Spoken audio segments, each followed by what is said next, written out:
সংসদে দাঁড়িয়ে আমরা দেখি বিএনপির এমপিরা দুর্ভাগ্যজনকভাবে এমন কথা বলে যে এতদিন শুধু গ্রামে লোডশেডিং হয়েছে, শহরে হয় নাই, এবার শহরেও লোডশেডিং হইতে হবে। এর মধ্য দিয়ে তারা বৈষম্য দূর করতে চায়। কিন্তু আমাদের দুঃখ হয়, আমাদের লজ্জা হয়, বিএনপি কেন শুধু লোডশেডিং এর কথা বলে, কেন লোডশেডিং বন্ধ করে বিদ্যুৎ নিশ্চিতের কথা তারা বলতে পারে না। আমরা আমাদের জায়গা দেখি, তারা বাংলাদেশের যারা ব্যবসায়ী রয়েছে তাদেরকে বলে সন্ধ্যা 6টা 7টার মধ্যে দোকান বন্ধ করতে হবে।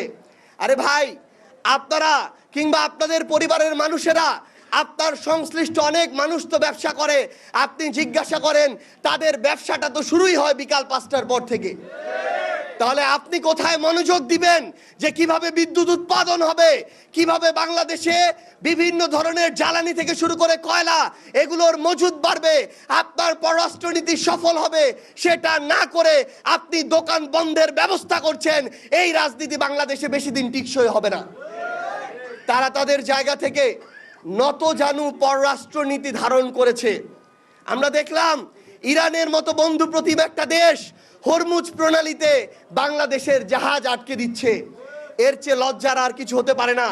সেই দেশের সর্বোচ্চ নেতাকে যারা খুন করলো, সেই দেশের সর্বোচ্চ নেতার পাশাপাশি আরো গুরুত্বপূর্ণ নেতৃবৃন্দকে যারা খুন করলো, যারা দিনে দুপুরে একটা সভ্যতাকে মিশিয়ে দিতে চাইলো, তাদের পক্ষে স্টেটমেন্ট দেওয়ার মতো নতজানু পররাষ্ট্রনীতি বাংলাদেশের জনগণ কোনোদিন প্রত্যাশা করে না। আমরা আহ্বান জানাবো আমার এই বিএনপি সরকারকে আমরা আহ্বান জানাই, দয়া করে আপনারা পুরনো পথ থেকে বের হয়ে আসেন, এই মনস্তাত্ত্বিক দ্বন্দ্ব থেকে বের হয়ে আসেন। মনে রাখবেন, মাঠ পর্যায়ে আপনাদের যে অবস্থা আমরা এটা দেখতে পাচ্ছি যে চাঁদাবাজিকে কন্টিনিউ না করে মাঠ পর্যায়ে আপনারা আপনাদের রাজনীতিকে ধরে রাখতে পারবেন না। কিন্তু এটাও মনে রাখবেন, চাঁদাবাজিকে ধারণ করে আগামীর বাংলাদেশে আপনাদের রাজনীতির কোনো অস্তিত্বই থাকবে না। এই জন্য আপনাদেরকে এমন একটা পথ বেছে নিতে হবে যেই পথ জনগণের আকাঙ্ক্ষার পথ। আমরা আপনাদেরকে আহ্বান জানাই, আমরা পুরো বাংলাদেশে আমাদের এনসিপিকে সংগঠিত করছি। আমরা আগামী 30 তারিখে বাংলাদেশের 100টি উপজেলা এবং পৌরসভার উপজেলা চেয়ারম্যান এবং পৌরসভা মেয়রের প্রাথমিক তালিকা ঘোষণা করছি। পর্যায়ক্রমে বাংলাদেশের প্রত্যেকটি উপজেলা এবং পৌরসভার প্রাথমিকভাবে সমর্থিত যারা আছেন আমাদের প্রার্থী, তাদের তালিকা ঘোষণা করব। আপনারা আগে যেই রাজনৈতিক দলই করুন না কেন, আপনাদের যদি ফ্যাসিবাদের সাথে তাদের ওই ফৌজদারি অপরাধগুলোর সাথে সংশ্লিষ্টতা না থাকে, আপনারা যদি জুলাই গণঅভ্যুত্থান বিরোধী না হন, আপনাদেরকে আমরা আহ্বান জানাই আপনারা আমাদের সাথে আগামীর বাংলাদেশ গড়ার লড়াইয়ে যুক্ত হন। আমরা আহ্বান জানাই, আপনি বিএনপি করেন, অন্য কোনো রাজনৈতিক দল করেন, আমাদের সমস্যা নাই। আপনারা যদি পরিবর্তনের আকাঙ্ক্ষা নিয়ে আগামীর বাংলাদেশের রাজনীতি করতে চান, তাহলে আহ্বান করব আপনারা এনসিপিতে আসুন।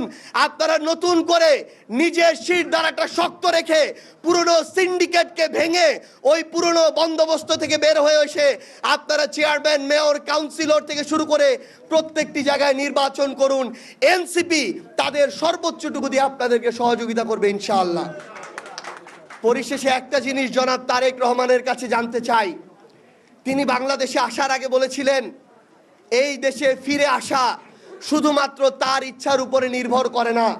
আমরা জানতে চাই আর কার কার কাছে, কোন কোন দেশের কাছে, কোন কোন এজেন্সির কাছে দস্তখত দিয়ে তিনি বাংলাদেশে এসেছেন, যে আসার পরে তিনি এখন গণভোটকে অবৈধ বলার মতো সাহস দেখাচ্ছেন।